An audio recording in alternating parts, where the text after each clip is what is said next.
On a frozen Minnesota hillside, a retired Marine and his old German Shepherd arrived, believing this would be their final refuge. No mission, no orders, no more loss. But buried beneath the silence of an abandoned cabin lay another man's unfinished duty, and a truth others were desperate to keep buried. As winter closed in, the aging soldier faced a choice that would awaken memories of war, love, and sacrifice. This is not a story about heroics. It is about conscience, loyalty until the last breath, and the quiet ways God calls ordinary people back into service. What happens next will stay with you. Before we begin, tell us where. Winter came down hard over northern Minnesota. Snow pressed against the forest like a living weight, and the wind off Lake Superior cut through pine and bone alike, turning every breath into a thin white ghost that vanished almost instantly. Richard Walker arrived alone before dusk. At 65, he was still a large man, wide through the shoulders, thick in the arms, his posture instinctively straight, even when fatigue bent his spine at the end of long days. Years in the United States Marine Corps had left their record in his body. His hands were broad, scarred, the skin permanently roughened by rope, steel, and cold weapons cleaned too many nights by dim light. His beard, once black, had turned a deep iron gray and framed a face carved with hard angles and lines that did not come from age alone. His eyes were pale blue, steady and observant, the eyes of someone trained to read danger quickly, yet dulled by a sorrow that never fully slept. The cabin stood exactly as promised, small, forgotten, half swallowed by snowdrifts and shadowed trees. Its logs were weathered gray, the roof sagging slightly, but the structure remained solid, like an old soldier who refused to fall despite failing knees. Richard approved of that without realizing why. He shut off the engine of his truck and sat in silence for a moment, hands resting on the wheel, listening to the tick of cooling metal. Silence was never truly silent to him. It was layered, wind through branches, snow shifting, the faint memory of distant artillery that existed only inside his mind. A slow movement at his side drew his attention. Max was already alert. The German Shepherd stepped down from the passenger seat with careful precision, his movements measured now. At 11 years old, Max had grown stiff through the joints, his once powerful stride shortened by age and past service. His coat was still thick, sable brown mixed with black along the back, though gray crept heavily around his muzzle. His ears no longer snapped upright at every sound, but his eyes remained sharp and deeply intelligent, amber tinged with age and loyalty. Max had served alongside Richard years ago, trained for perimeter patrol and detection. Even now, retired like his handler, he positioned himself automatically at Richard's left side, watching the tree line while Richard watched the cabin. "Good boy," Richard said quietly, his voice low and hoarse, used less these days. Max did not wag his tail. He never had much. He simply stayed close. Richard unloaded the truck methodically, muscle memory guiding his movements.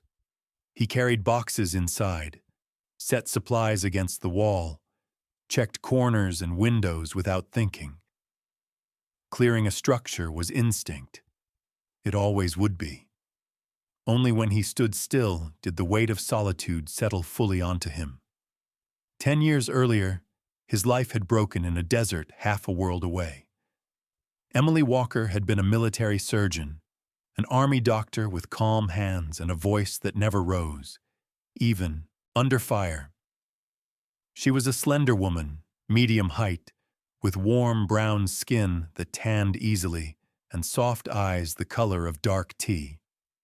Her hair had always been worn short and practical, deep chestnut streaked with gold where the sun caught it. Emily smiled easily off duty, laughed quietly, and carried an unshakable steadiness that grounded everyone around her. She believed in preparation, patience, and staying until the last wounded man was safe. That belief killed her. She died during a mass casualty evacuation after an ambush, refusing to abandon a soldier whose bleeding she could still slow. Richard was not there. That truth lived inside him like a second heart, heavier than the first. After the funeral, the folded flag, the medals he never displayed, something in him turned inward. He declined public ceremony. He did not attend reunions. He left the city where every corner echoed with what had been lost. He bought the cabin not because it was cheap, but because it was distant. Remote places did not ask questions. Inside, the cabin smelled like cold wood and disuse. Richard lit the stove, his breath clouding in front of him. Max settled near the wall, back to the door, eyes half closed but never fully resting. As night fell, the temperature dropped sharply. Snow began again, fine and relentless. Wind pushed against the cabin, testing it, probing for weakness. Richard felt the familiar tightening in his chest, the reflex to listen harder, to stay awake, to prepare for nothing specific and everything possible. Later, when darkness wrapped the forest completely, a sound cut through the storm. Wood shifted. A low creak beneath the floor. Max's head lifted instantly, ears angling forward. Richard's body reacted before his thoughts. He stood, every sense sharpened, hand hovering near the old service pistol he kept more from habit than expectation. The noise came again, then stopped. Richard waited. He counted breaths. 1, 2, 3. Nothing followed. He exhaled slowly, aware of his own reaction, the surge of adrenaline where none was needed. He pressed his palm flat against the table, grounding himself in the present. "It's just a place," he told himself. "Just wood and snow." Yet deep down, another voice answered. "You have never survived places like this by assuming that." Richard turned toward the small window, staring out into the blackened trees. Max rose and padded over, leaning against his leg, weight solid and reassuring. He knelt and rested his forehead briefly against the dog's neck, fingers curling into thick fur. His voice was barely sound when he spoke. "We're done fighting, old friend. That's what this is supposed to be." Outside, the wind howled harder, rattling the cabin like a warning that would not yet explain itself. Richard Walker stood back up slowly, squared his shoulders, and looked around the cabin again. Somewhere in his gut, the same instinct that had carried him through war stirred to uneasy life. Some places, he knew, did not allow men to simply exist until the end. Morning arrived without ceremony. The storm had burned itself out sometime before dawn, leaving the forest stiff and quiet, as if the cold itself were holding its breath. Richard woke in the chair near the stove with his spine aching and his right hand still half closed, fingers curled as though gripping something long gone. The habit embarrassed him even after all these years.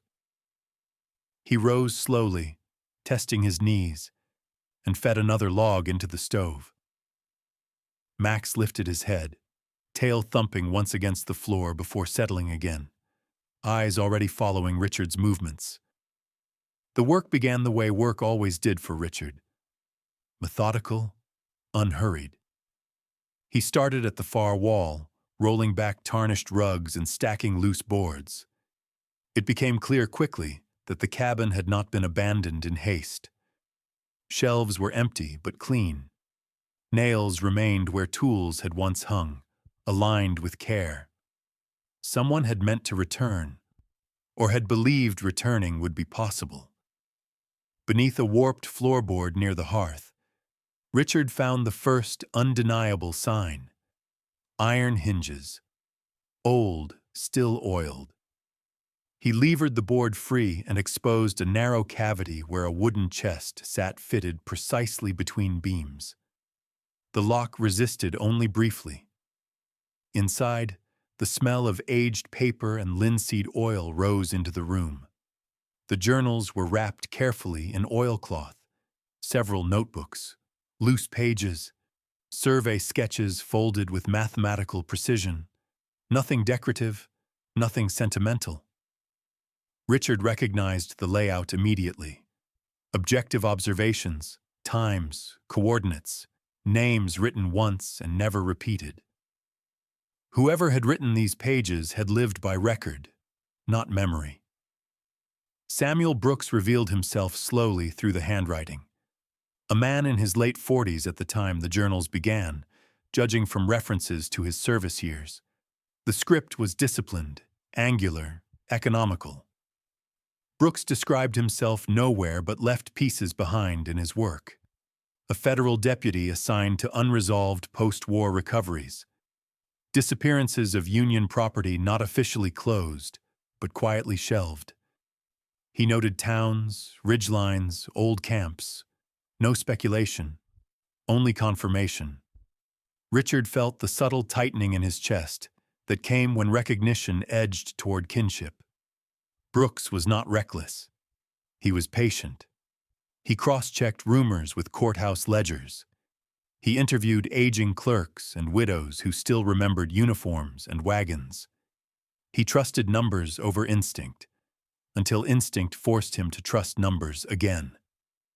And then, without warning, the entries stopped. No declaration, no farewell.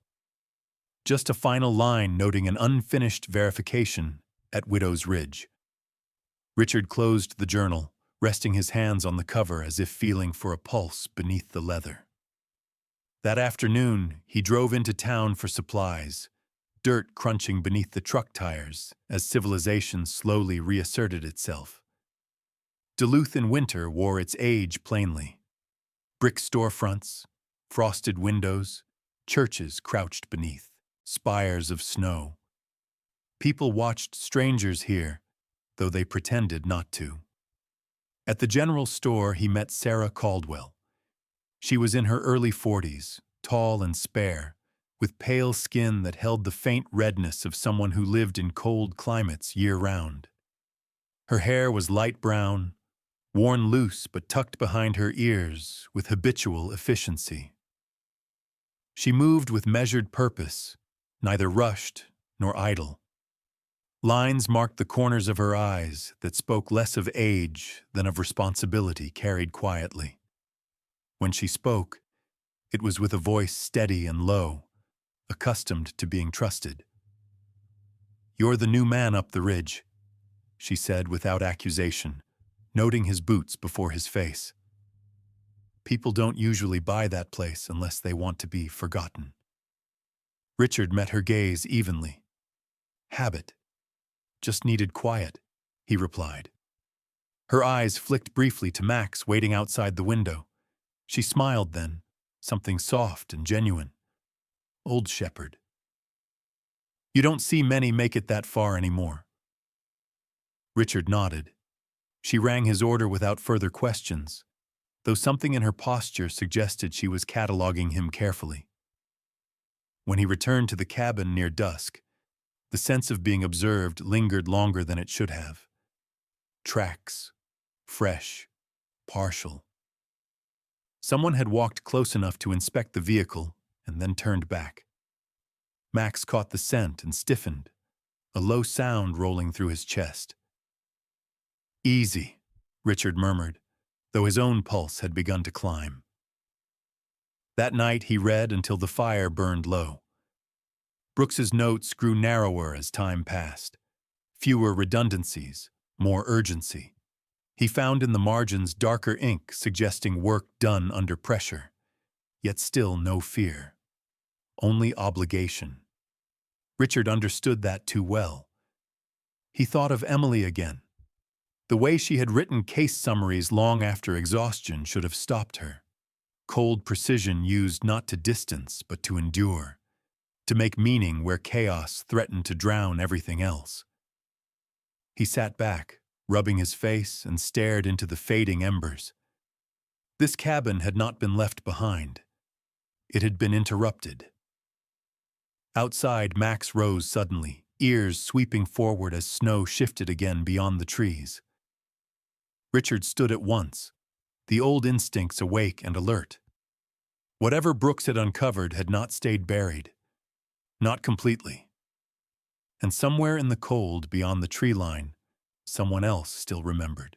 The man arrived just after noon, when the winter sun hovered low and pale over the tree line, unable to offer warmth. Richard saw him before the engine stopped. A slow approach, no urgency. The posture of someone who wanted to look harmless. Jacob Harris stepped out of a mud-stained sedan with the careful movements of age. He was perhaps in his early 70s, average height, slightly stooped, with a narrow frame that suggested he had once been stronger than he appeared now. His face was long and weathered, skin drawn tight across prominent cheekbones, wrinkles etched deep around the mouth and eyes. A thin gray beard covered his jaw unevenly, more neglected than styled. He wore a brown wool coat buttoned high and gloves that did not match, as if assembled from different winters. To anyone else, he would have looked like a local man checking on an old property. To Richard, the eyes ruined everything. Harris's eyes were sharp and searching, dark and steady, in a way that did not belong to someone merely curious. They moved too deliberately, assessing ground, windows, the truck, Max. When they landed on Richard, they softened just enough to pass for polite. "Afternoon," Harris said, friendly voice, slight smile. "Name's Jacob. Thought I'd introduce myself. Don't see many folks moving up here this time of year." Richard kept the space between them neutral. His body remained relaxed, but his attention narrowed. He nodded once, just settling in. Harris glanced toward the cabin. Old place. Hadn't seen anyone in there since Brooks. Curious man, Brooks. Real particular about his habits. The name landed cleanly. Too cleanly. "What about him?" Richard asked. Harris shrugged. "Little things. Paperwork. Questions that didn't need answers. You find anything interesting in there?" Richard watched Harris carefully now. He could see the faint tremor in the man's left hand, the way his thumb rubbed the edge of the glove. Not nerves, habit. A tell worn smooth by time. "Just old wood and drafts," Richard replied. Harris smiled again, thinner this time. "Well, you ever need help? Folks around here look after their own."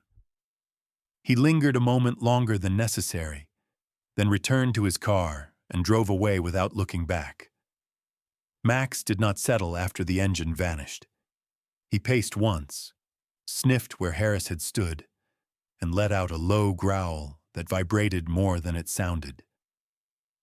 That evening, Richard circled the cabin perimeter twice, noting tracks that were no longer subtle.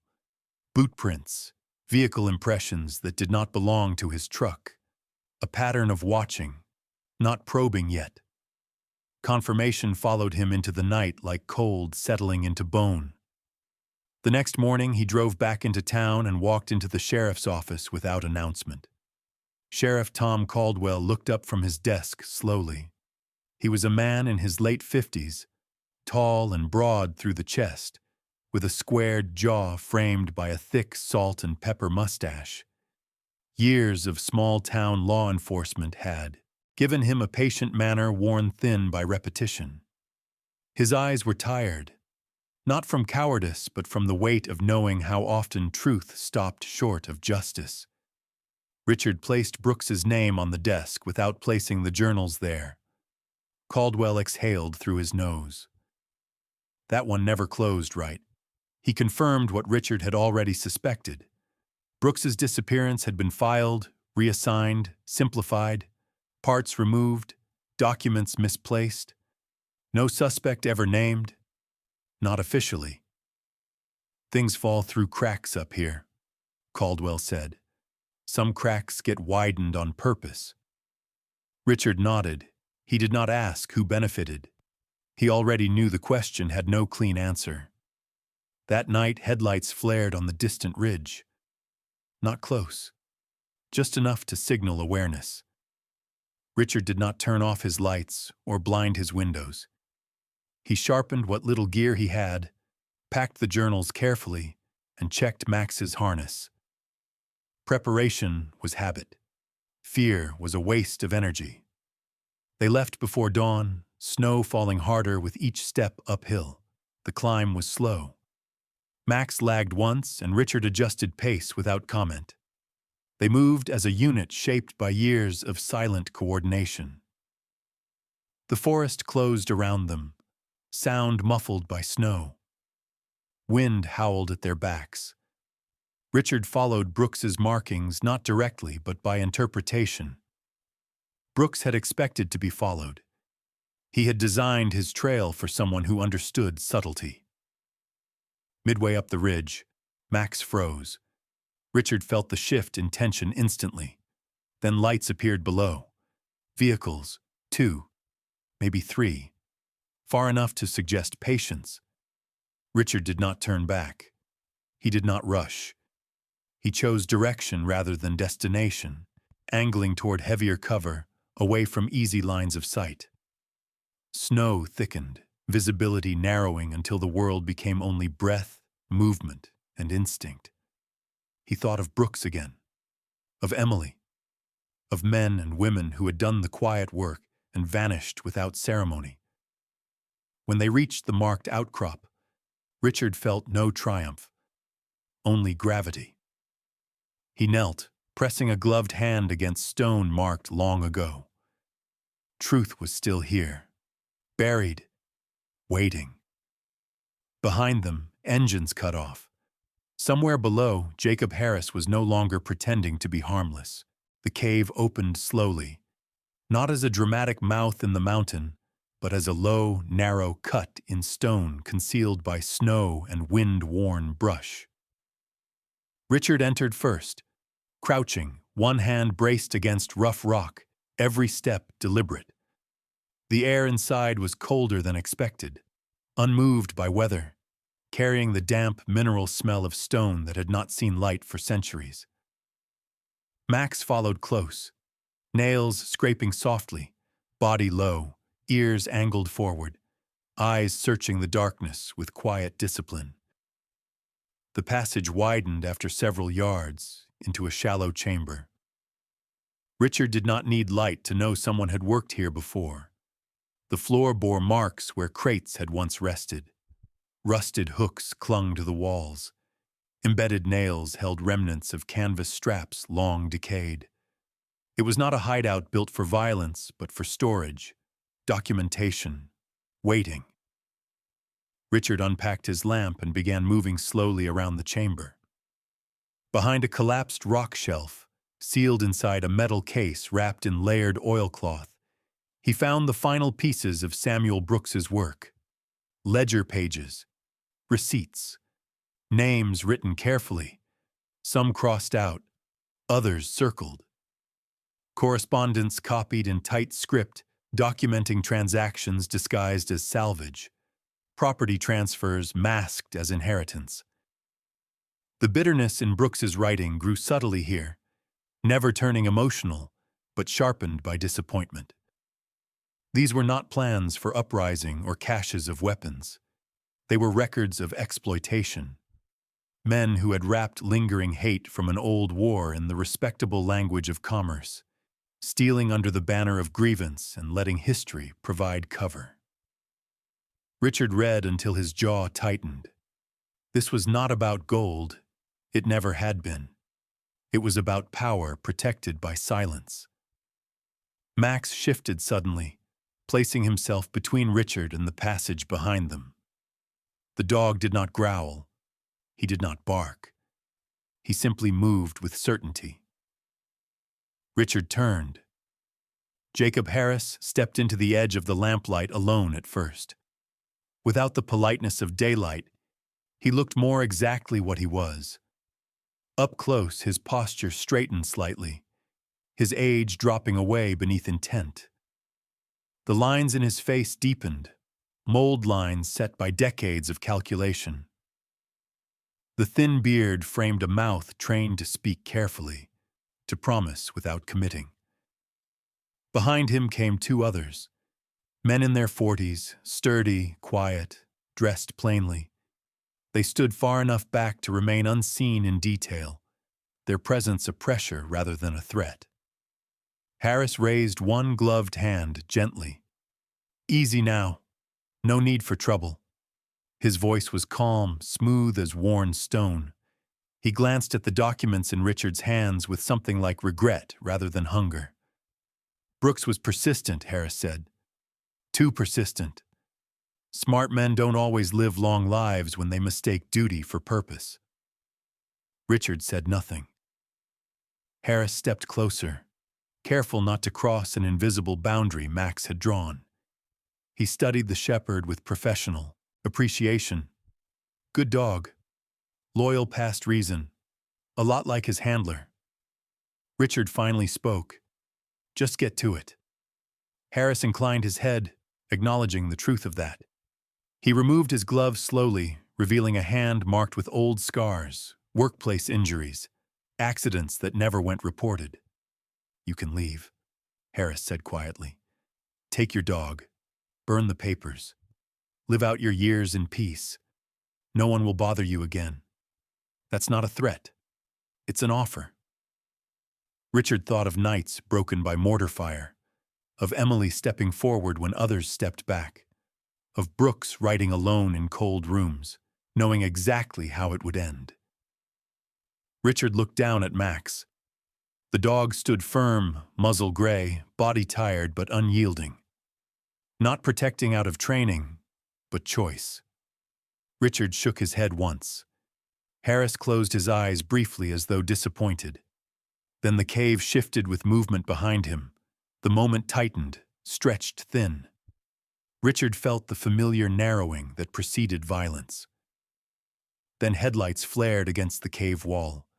Voices followed. Commands, firm and amplified.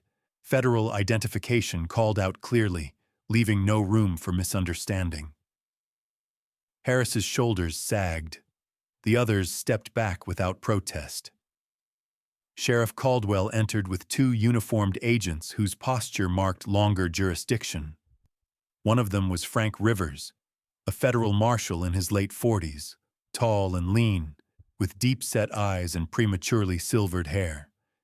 His movements were efficient, restrained, shaped by years of chasing cases that did not want to be found. Rivers took in the scene in seconds. The documents, Harris's face, Max standing immobile between threat and handler. He nodded once at Richard. Found what Brooks couldn't finish. Harris did not resist as cuffs closed around his wrists. His expression held no anger.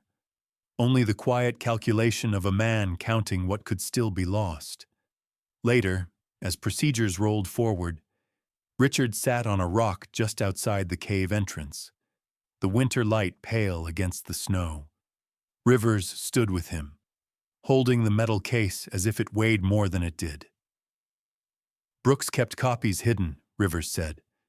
"You weren't meant to die up here. He left a trail for someone like you." Richard watched Max drink melted snow from a shallow groove, movement slow but content. "I didn't come here to finish anything," Richard said. Rivers met his gaze. "No one ever does." As the agents moved down the ridge carefully, evidence secured, Richard remained seated. No satisfaction warmed him. No relief. Just a settling, like ending a watch that had lasted too long. He thought of Brooks finally cleared, of Emily's hands steady even as the world burned around her. This was not victory. It was completion. Spring arrived reluctantly that year, like an old man testing the ground before committing his weight. Snow receded in narrow seams along the tree line, retreating inch by inch from the cabin walls. The wood still creaked at night as temperatures dipped below freezing, but the cold no longer felt hostile. It felt finished. Richard Walker noticed it in small ways: steam rising slower from his breath, water running again beneath ice-thinned streams, the forest settling into a quieter rhythm that did not demand vigilance. Max declined with the dignity of a soldier who understands timing. The German shepherd, 11 years old now, had grown slower over the past weeks. His once powerful shoulders had softened, his gait had shortened, but his eyes had remained steady, amber and watchful, still scanning the tree line each morning out of habit. On the final dawn, Max did not rise from his place beneath the white pine near the porch. His body lay curled neatly, muzzle resting on crossed paws, breathing already gone when Richard stepped outside. Richard knelt without sound. The cold ground pressed through his knees, but he did not move away. He rested one broad, scarred hand on Max's ribcage, feeling only stillness. In the Marines, death had always arrived loud or sudden or incomplete. This death had come as permission. Richard dug the grave himself, no tools but a short shovel and his hands. The earth resisted at first, still stiff with frost, but relented as the sun climbed. He worked methodically, the same way he once cleared fire lines around perimeter camps, the same way he had dug into collapsed rubble looking for breathing beneath concrete. When the hole reached depth, he wrapped Max in a weathered canvas blanket, the same one that had traveled with them from base to base years ago. He lowered his companion carefully, adjusted the placement once, then covered him slowly. There were no words spoken. Richard had learned long ago that words were often the weakest offering. Afterward, he sat beneath the pine until evening bent the light sideways across the snow. The silence no longer felt punishing. It felt earned. Federal officials returned weeks later, not in force but in pairs, respectful and unhurried. Among them was Frank Rivers again, his posture softer now, the sharp intensity replaced by professional fatigue. With him came a woman named Sarah Whitman, mid-40s, tall and slender, with prematurely silvered brown hair pulled into a low tie. Sarah Whitman wore a plain wool coat and carried herself with careful restraint. Her face bore the calm of someone who taught, rather than commanded. She was a civilian liaison assigned to historical accountability reviews, tasked with deciding what truths were published and which were archived for later generations. Sarah Whitman spoke gently, but her eyes missed nothing. They offered compensation, a stipend, quiet recognition, land improvement funds. Richard declined all of it. He accepted only 2 items: a single leather-bound journal belonging to Samuel Brooks, its sensitive pages already removed, the remaining entries filled with terrain observations and quiet reflections, and 1 photograph returned to him from a federal archive, softened by time but intact. Emily Walker stood in the image wearing a medic's uniform, hair tucked beneath a helmet too large for her narrow frame. Her smile was understated, private, the expression she wore when she did not expect to be photographed. That was enough. Months passed. The snow thinned. Birds returned. The cabin remained old, but no longer felt abandoned. Richard replaced 2 broken boards along the porch, sealed a draft near the chimney, repaired the fence not because it was necessary, but because routine mattered. Children from a nearby property stopped occasionally to wave when walking the tree line.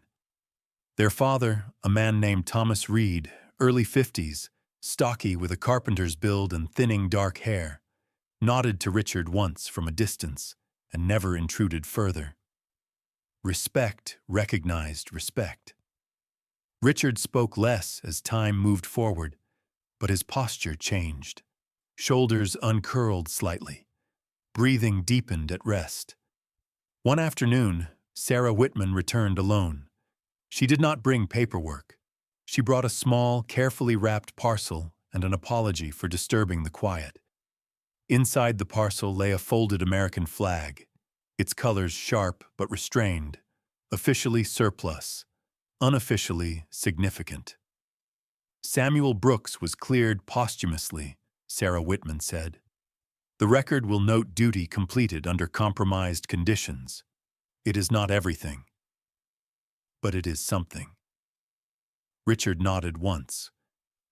Before leaving, Sarah Whitman hesitated. She looked at the pine where the ground remained slightly darker. Then she looked back at the cabin. Some people do not disappear after the war ends, she said. They just change where they stand. Richard did not answer. He did not need to. That evening, with the sun lowering behind the ridge, Richard lit the stove and sat before the porch. Smoke lifted thin and steady from the chimney, drifting into the cooling air. He held Emily's photograph in one hand, Brooks's journal resting unopened on the table beside him. No ghosts crowded the space. No voices demanded attention. Peace had not arrived because every truth had been spoken. Peace arrived because he had not turned away. Richard Walker remained seated as darkness settled, the forest alive again with small sounds, the kind that did not require response. Tomorrow would bring weather, repairs, ordinary choices. For the first time in years, that was enough. Some people call it coincidence. Others call it timing. But for those who have walked through loss and still chosen to stand for what is right, it feels like something gentler and greater at work. In this story, no angel appeared in the snow. No voice came down from the sky. Yet the miracle was undeniable. A broken man was not broken beyond repair. A truth buried for decades found its way back to the light. Loyalty did not end in bitterness. Love did not die with loss. Sometimes God's miracles are quiet. They arrive in endurance, in conscience that refuses to sleep, in the strength to do what is right even when no reward is promised. In everyday life, many of us carry silent battles. Grief no one sees. Duty that feels heavy. Choices where turning away would be easier. This story is a reminder that God does not always remove the road, but He walks it with us. When we refuse to abandon our values, when we protect the innocent, when we choose truth over comfort, we become part of His work, even if we never realize it. If this message spoke to your heart, take a moment to share it with someone who may need encouragement today. Leave a comment telling us where you are watching from and what gives you strength in difficult seasons. And if these stories help you find hope, please subscribe to the channel so we can continue sharing messages of faith, courage, and compassion. May God bless you, protect your loved ones, and grant you peace in your home. May His grace guide your steps, and may you never doubt that your quiet acts of conscience matter more than you know.